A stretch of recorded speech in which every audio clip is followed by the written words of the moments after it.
one of the great prayers in the Book of the Dead is that I will not lose my head. And in fact, when you were mummified, first thing they did was put kind of a scarf around your head and tie your head onto your shoulders so that you wouldn't lose your head. And this poor little fellow must have been in danger of losing his head, and they've actually put, he must have actually lost his head, and they put a stick down into his torso and up into his head, smashed right through the floor of the brain cavity, which is not very nice. And that was to keep him intact, to keep him all together. What he needs is for his spirit to be able to recognize his body again, and his spirit will recognize himself much better if he's on a piece like that. Poor little fellow.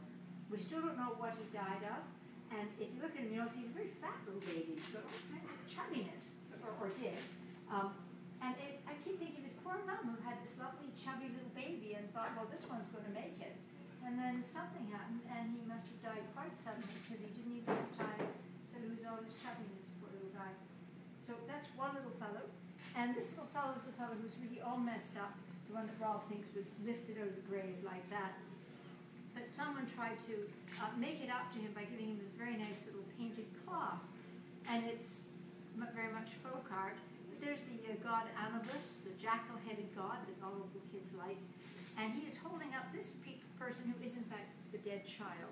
And he's taking care of the dead child. Now that the baby is dead, the baby is in the care of this lovely big dog. It's kind of like Peter Pan, remember, where their nursemaid is a nice big dog.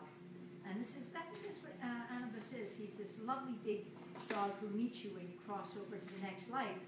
And you're scared and worried, but here's this lovely big fellow who takes you through.